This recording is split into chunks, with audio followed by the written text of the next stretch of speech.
L'âme déplacée, baiser en sourdine. La colle chaude a une manière de respirer que je reconnais les yeux fermés, un soupir animal, presque timide, qui s'accroche aux narines avant de consentir au bois. Quand je baisse le rideau de l'atelier et que la rue renonce à ses voitures, tout recommence ici à se tenir comme au bord d'une Seine. Les éclisses posent leurs courbes contre la feutrine, les cales en érable se rangent en soldats sages. Les rabots dorment sur le flanc avec la paume des heures encore tièdes. Un silence compact prend la pièce, traversé de petits bruits honnêtes le refroidit. Je m'appelle Camille. Je fabrique et je répare des instruments qui exigent de n'être jamais brusqués. J'ai des doigts faits pour la nuance, un dos habitué à la patience, une nuque qui sait à quelle hauteur la lampe doit se poser pour que le vernis n'insulte pas la vérité. Dans une boîte métallique cabossée, boîte de pastilles rescapée d'un salon oublié, je garde ce que les nuits déposent, un morceau de crin hors d'usage, une écaille de colophane, un bouton de manchette orphelin, une miette de feuille d'or échappée d'une marqueterie trop ambitieuse, une note gris. J'ai aimé Mathieuse comme on aime un timbre rare, avec la peur de le perdre, la certitude que s'y loge un pays entier. Violon solo dans un orchestre trop célèbre pour être aimable. Il venait après les répétitions quand l'atelier avait cette fatigue qui rend doux. Il savait se tenir dans ma lumière, il avait l'élégance de ne pas parler fort près des tables en épicéa. Nous avions nos jeudis, nos phrases qui n'avaient pas besoin de mots. Il posait sa veste sur le dossier d'un tabouret, caressait la caisse d'un instrument en chantier avec la dé. La première alerte fut un parfum, pas celui, sage, de savon qui a travaillé, mais une fleur blanche gonflée d'innocence prétentieuse, une orange amère adoucie à la vanille que les épaules de Seine adorent. J'ai posé mon nez sur la mentonnière de son violon par réflexe, et j'ai senti mêlée au bois noir ciré une odeur qui n'était pas la mienne. Le lendemain, sur le feutre rouge d'un étui, une paillette rectangulaire a accroché la lumière, pas feuille d'or, non, cosmétique. Une semaine plus tard, j'ai retrouvé, coincé entre table et fond. Un soir, debout à côté de la grande lampe, Mathieuse a proposé d'ouvrir. Il avait cette façon d'annoncer les orages avec une voix d'eau calme. Ouvrons mais sans nous défaire. Pas de musicien de l'orchestre. On se dit avant, pas après. Protection toujours. L'atelier reste sanctuaire. Il a écrit les règles au stylo bille sur un papier de verre ennuyé sans seul support qui traînait et m'a regardé avec cet air d'homme qui veut croire à sa propre noblesse. J'ai senti en moi la tentation de signer, comme on grave un nom dans. Nous avons tenu moins longtemps que la prise d'un vernis au cœur de l'hiver. Mathieuse confondait le avant et le après comme on glisse d'un mouvement au contraire en répétition. Sa bouche arrivait parfois trop tard, avec ce goût prudent qui se lave, ses doigts avaient des oublis distraits, cette politesse maladroite des hommes qui savent qu'ils offensent et qui demandent au silence d'arranger. Une nuit, un audiogramme oublié dans sa veste a glissé au sol au dos un prénom Ariane. Soprano invité m'a dit Internet, épaule nue faite pour les projecteurs. Le salut est entré avec l'odeur chaude de cire et l'ombre d'un essaim. Yann a franchi la porte en s'excusant de ses bottes mouillées. Il tenait contre lui une caisse de cadre à ruche pour un ajustement. Un ami m'a dit que vous saviez comprendre le bois sans l'insulter. Apiculteur à 10 minutes à vélo, il travaillait le châtaignier et le peuplier pour Séos, parlait aux abeilles comme on parle aux orphelins, avec une autorité tendre. Son t-shirt gardait le grain du jour, ses avant-bras ce brun que même l'hiver n'efface pas. Il posa la. Il sentait le miel en sourdine, la propolis, une trace de fumée, peut-être du feu qui veille. Sa voix prenait les mots par la taille, sans les brusquer, ses yeux regardaient mes rabots comme des animaux avec lesquels il aurait aimé faire connaissance. Nous avons parlé orientation du fil, humidité de l'air, patience, poids. Il m'a raconté la danse des abeilles, comment un corps dit aux autres où trouver le sucre sans se perdre. J'ai répondu avec l'âme des violons, cette cheville minuscule qu'on place en se tenant la respiration. À un moment, j'ai. Yann n'a pas proposé de règles. Il connaissait mieux le respect que les serments.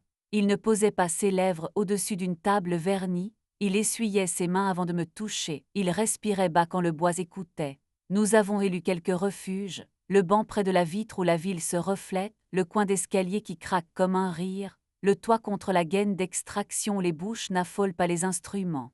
Il posait sa paume au bas de mon dos et trouvait la température exacte où une femme renonce au discours.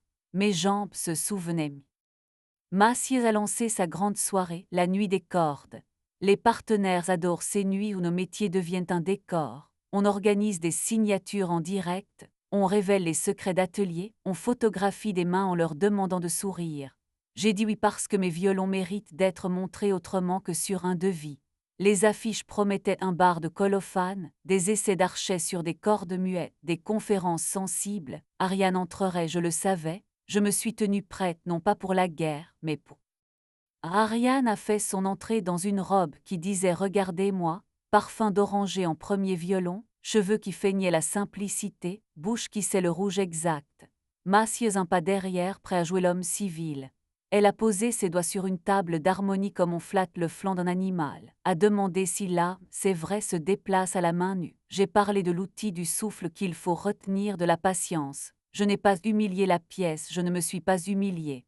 Mes gestes ont continué d'être des gestes, La foule a commencé polie, puis s'est mise à aimer sa propre voix.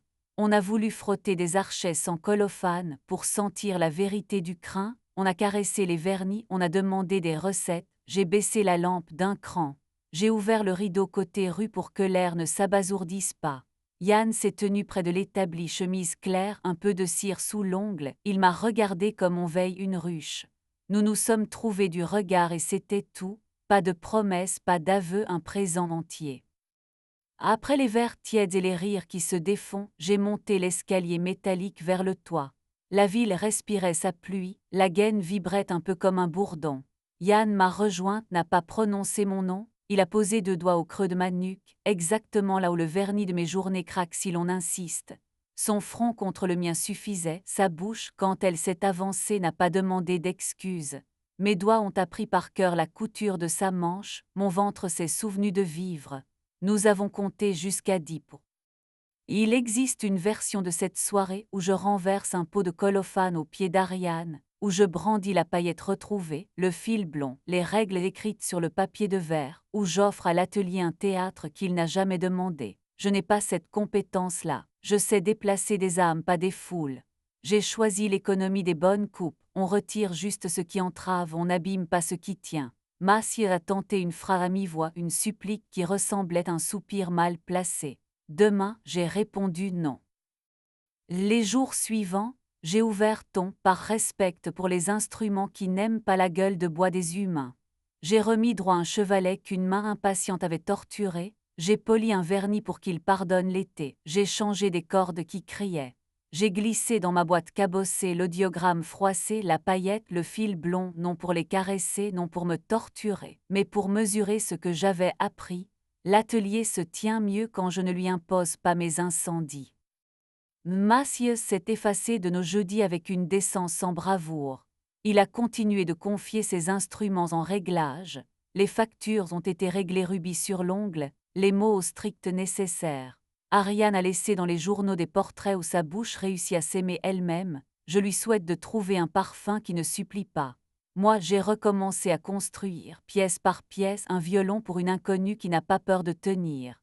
Une table en épicéa où la lumière se couche sans s'étaler, un fond en érable flammé qui prend. Yann, l'érotisme a appris la grammaire des gestes qui n'exagèrent pas. Il pose sa main sur mes hanches au moment où je cale un étau, il rit quand un grain de colophane se prend pour une étoile. Il a inventé la façon la plus simple de me voler ce que je gardais, une minute, une respiration, le coin d'un sourire. Parfois il m'attend à la fin du jour avec une boîte de cadres neufs, tout juste cirée. L'atelier diffuse alors une odeur infime de ruche. Il me prend par la taille et je sais déjà, nous ne parlons pas de promesses, nous pas. Un mardi, une adolescente arrive avec un violon bon marché et des mains qui tremblent. On m'a dit qu'il ne sonnait pas, qu'il n'y a rien à faire. Je regarde l'âme mal posée trop près du chevalet, instrument pressé de plaire. Je lui explique la cheville invisible, ce millimètre qui change tout. Elle me fixe l'air de quelqu'un à qui l'on parle d'elle sans le savoir. Est-ce qu'on peut déplacer l'âme sans casser? Je souris. On peut, ça demande de se taire une minute, et de respirer avec. Elle hoche la tête, je déplace le son. Si vous passez le soir devant ma vitrine, et que vous me voyez, profil penché âme en main, ne vous inquiétez pas, je veille sur les millimètres qui décident de nous, je veille sur les baisers qui n'abîment pas les salles, je veille sur les preuves minimes qui nous tiennent debout quand les grandes phrases nous trahissent. Vous n'entendrez pas ma petite boîte cabossée, elle appartient aux nuits. mais peut-être le cliquetis discret d'un rabot posé, le frottement d'une mèche fine, le bruit doux de la colophane qui accepte de rester sur la mèche vous diront assez. Je baisse les lumières dans l'ordre qui rassure le bois, d'abord la lampe rasante qui adore se croire indispensable, puis le néon du fond, trop honnête pour les confidences, enfin la veilleuse au-dessus des instruments pour qu'il sache que je n'abandonne pas. Yann glisse parfois sa main dans la poche de mon tablier, comme on cache un signet, et m'entraîne vers l'escalier. Nous descendons avec le soin de ceux qui ont surpris des chants. Dehors la ville nous son soir, dedans une âme tient mieux courir. Je ferme, j'embrasse. Je garde pour moi les mille.